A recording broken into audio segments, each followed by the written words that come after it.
My name is Sarah, and I'm 37 years old. I married my husband Alex last year, and we bought a house together. Alex is 10 years younger than me. Honestly, I never thought I would marry someone so much younger. When we first started dating, I thought we'd eventually break up. But before I knew it, we were planning our wedding. Even when he proposed, I asked him if he was really sure about marrying me. But Alex said, "I'll always take care of you, Sarah, so please marry me." I couldn't believe how lucky I was to be with someone so kind.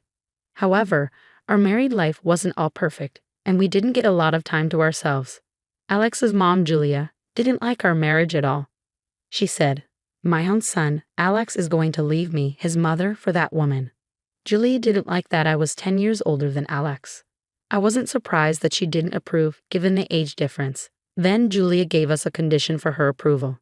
She told us, "You have to live with me." I thought it was unreasonable, but Julia refused to accept our marriage unless we agreed. So we agreed. At that time, Alex couldn't just ignore his mom. "You know, my mom raised me on her own," he said. I understood that he felt he owed her, since she raised him alone. I was grateful to her for that and wanted to take care of her in return. I couldn't stand in the way of the bond between Alex and his mom, so we decided to live together. I wanted Julia to see us as a normal married couple and approve of our relationship. We moved into the house we had bought, hoping things would get better with Julia. But we were wrong. "Sarah, can't you do the housework properly? What have you learned at your age? This is why I don't like women who are older than Alex." Julia's bullying got worse. Like Alex, I worked long hours, so I didn't have much time to do all the housework. I tried to explain, "I work just like Alex, so I can't do everything perfectly." But she just said, "You always argue with people older than you. You're such a bossy wife." Every time I argued back, it seemed to make her angrier, and the bullying got worse. Alex would step in and say, "Mom, stop talking to Sarah like that." He always defended me. Julia would act surprised and say, "Alex, you never used to be like this. It's all Sarah's fault you're not listening to me." She would cry and glare at me, clearly upset. "This is all your fault. I don't understand why Alex married you," she would say every time. It felt like I was living in a soap opera where the wife is always bullied by her mother-in-law. I guess Julia was upset that her son married someone much older than him, and it seemed like she enjoyed bullying me. Day by day, Julia became more spoiled and out of control. I had taken care of my grandmother before, and I had no experience with taking care of a baby, so I was struggling. "I'm sorry, Sarah," Alex would say. "It's okay. Thank you for always supporting me." I really felt bad for Alex. His own mother was bullying the woman he loved. Alex, who cared about me so much, tried many times to get Julia to move out, but I couldn't agree. I felt sorry for Julia, even though she treated me badly. I thought if I just put up with it, maybe she'd change one day. But Julia's verbal abuse didn't stop. On our first New Year's Day after we got married, we went to a relative's house. Julia, who usually never left the house, was excited to talk to everyone. She always makes excuses saying she's working, but really she doesn't do anything. And she leaves all the housework to me. Can you believe it? If this happened in our day, it wouldn't be acceptable. I don't know what kind of common sense she has, Julia said, bad-mouthing me to everyone. I could hear her talking loudly from the kitchen. One of Alex's relatives, Emily, noticed and said, "Sarah, it seems like you're having a tough time, huh?" "Yes, well, I'm getting by," I replied. "Living with Julia isn't easy, especially with how she's acting," Emily said. "You're right," I said, without thinking. I finally admitted how I was feeling. "Why don't you talk to Susan about it?" Susan is Alex's aunt and Julia's sister. She's older and has always been kind and reliable. But would she even listen to me complaining about her own sister? I thought to myself. "Sarah." I heard a loud voice echoing through the kitchen. Oh, it's Julia again. She always makes me go get her drinks when we run out. I sighed as I quickly went to get the beer. Julia was in the middle of talking to her relatives and seemed a little drunk. As I brought over a cold bottle of beer and a new glass, Julia grabbed it from me and said, "Sarah, you're really such a clumsy wife, aren't you?" She glared at me. Why would she say that? I thought. As I stood there, Julia poured the beer into the glass of a relative sitting next to her. "Isn't it normal to pour drinks into empty glasses? This is what you always lack, Sarah. You're so useless and poorly raised." Julia's words made everyone around feel uncomfortable, but she didn't care at all. I realized that if I got upset with Julia right now, it would just start a fight, so I decided to play it off and smiled. That's my mother-in-law. She really knows how to handle drinks. I learned so much from you, Julia. I used my usual fake smile. Julia smiled widely, clearly thinking that what she had done was impressive. She seemed satisfied now. Sarah, are you okay?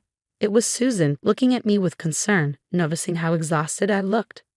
I'm so sorry about my sister. She's always so hard to deal with, right? Oh, I know. I tried to deny it, but to be honest, I was so fed up with Julia that I couldn't lie convincingly in front of Susan. Living with Julia is tough, I admitted. It really is, Susan agreed. Julia doesn't seem to like you at all. I sighed and shared my frustration with Susan. Susan listened to everything I said and finally said, "If you ever have problems, you can always talk to me." Her kind words really moved me, as if she were like a real mother to me. Yes, I have a kind ally who will help me when things get really bad. I felt a little better, and that made it easier to get through the rest of the New Year's holiday. Thank you, and I'm really sorry for what happened, Sarah. I'm sorry about all the things my sister has said to you. Oh, it's okay. Julia was drunk, so I tried to tell myself that she just got carried away.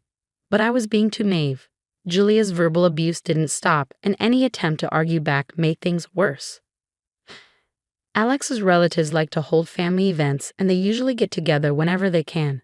Julia would always force me to go and help out every single time. Alex would tell me that I didn't have to go if I was busy, but Julia would insist. And every time, I end up getting verbally abused by Julia. Sarah, don't get all high and mighty just because you have a job. A wife should always stay behind her husband and quietly support him. You think you're equal to Alex, but he's a better man than you. You don't understand anything, she would say. Julia would publicly humiliate me in front of the relatives again. What's wrong with me working? What's wrong with being at the same level as Alex? Alex tried to warn Julia many times, but I felt so awkward being the center of attention at these lively gatherings. All I could do was sit in silence and listen to Julia's cruel words. Then one day, Julia said something so hurtful that I knew I couldn't live with her anymore. It was during another family gathering, and as usual, Julia was being verbally abusive to make herself feel better. What on earth does Alex see in Sarah? I should have never let him marry her. Julia said while drinking with the relatives. She can't even have kids, so what's the point of them getting married? Don't you think so? She asked in a snarky tone, trying to get others to agree with her. I felt like the air went cold. Alex's hand, holding his drink, began to shake, and I dropped the tray I was holding onto the floor. What did you just say, Mom? Alex asked quietly, trying to hold back his anger. What do you mean? I just said that if she can't have kids, what's the point of your marriage? I mean, isn't it true? A 37-year-old woman is practically giving up on having kids, right? I was against the marriage because of that, but you wouldn't listen to me. It's too late to regret now. I couldn't believe what I was hearing. Alex and I definitely wanted children. Sure, I was almost 40, so my chances of getting pregnant were slim, but I still wanted his child. I had just started going through fertility treatments, but I hadn't told Julia about it. I knew if I did, she would just criticize me even more. Sarah, let's get this straight once and for all. If you don't want kids, then you should just divorce Alex. He's still young, so he can start over whenever he wants, okay? That's when something inside me broke. The patience I had built up all this time snapped with those words. Kids and divorce. You really hate me, don't you, Julia? Yeah, I do hate you. I hate you so much, Julia said with a smile, looking at me. Okay then, well, if that's how you feel, we're not living together anymore. Could you please leave my house, Julia? What are you talking about? You're crazy. You're joking in front of my relatives, and it's ridiculous. I'm not joking. You can't stay in our house anymore, I said firmly. The atmosphere shifted immediately, and all the relatives quickly stepped back. What are you talking about? Well, if you hate me so much, why are you still living in our house? You have no right to make me leave. Oh yes, I do. This house is mine. It's up to me whether I let you stay or kick you out, Julia. Julia looked completely shocked. Wait a minute, Alex. What is all this about? Julia asked Alex for help. Mom, I've told you so many times, haven't I? Don't treat Sarah like that, Alex said coldly. I told you Sarah built this house on her own, didn't I? Why can't you remember something so simple? Because usually it's the husband who builds the house, right? Julia always believed that it was the husband's job to build a house and provide for the family. Alex sighed and said, I didn't want to move in with you, Mom, but Sarah insisted on having you live with us, so I went along with it. But enough is enough. If you keep making fun of my wife, even if you're my own mother, I won't stand for it. Julia, with tears in her eyes, argued, Excuse me? No way. You're joking, right, Alex? Aren't you on my side? Your side? I'm more like your enemy now, Mom. I can't believe you're my own mother, and you're treating my beloved wife like this. Oh, Alex, why? Julia burst into tears, trying to hold on to Alex, but it was already too late. I'm sorry, but please pack your things by the end of this week, I said. Julia looked at me, defeated. No way. Sarah, please wait. I'm sorry for everything I've done. Let's just live together happily again, okay? She pleaded, acting like nothing had happened. I can't do that. I can't live with someone who doesn't appreciate anything.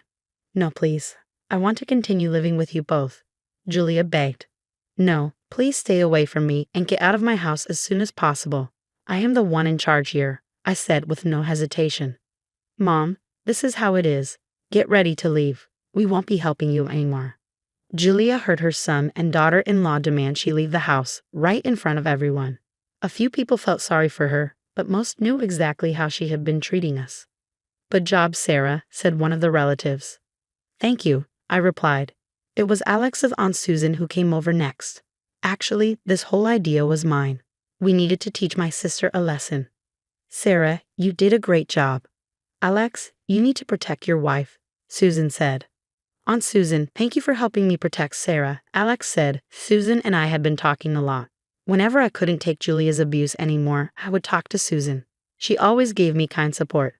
But won't it cause you trouble, Susan, from now on? I asked. It's okay. Don't worry.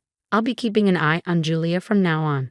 You two just focus on your life, she reassured me. Thank you so much. I can't thank you enough, I said. We told Julia she had to leave, and Susan was the one who firmly made Julia leave, even though she resisted. You did this to yourself. Think about everything you've said and how you hurt people, Helen said. Susan came to pick up Julia, and that was the last time she was in our home. Apparently, Julia went to Susan several times after that, asking if she could convince us to take her back. But Susan just shouted at her, Enough. Think about how they feel. They don't want anything to do with you anymore. Julia cried like a child and bitterly said, That woman brainwashed my son and took him away from me. After Julia was kicked out, she started living on her own. I don't know where she went, but I don't need to know. We also moved out of our home. Alex had just been transferred for work, and I had also submitted my own transfer request. The house had been built with my parents' inheritance, so there was no mortgage and it was easy to sell. We made a profit from the sale, which made life a little easier. If Julia ever visited our old home, she'd probably feel lonely and hopeless. We knew this, so we chose to part ways. Sarah, I'm home. Welcome home, honey. I greeted Alex at the door, holding my big stomach. I'm excited for our baby. I'm finally going to be a dad. I'm counting on you, sweetie. Soon we'll be parents. Alex is determined to protect me, even if it means cutting ties with his own mother. No matter what happens, we'll get through it as a couple. I'm so glad I married him. I truly believe that with all my heart.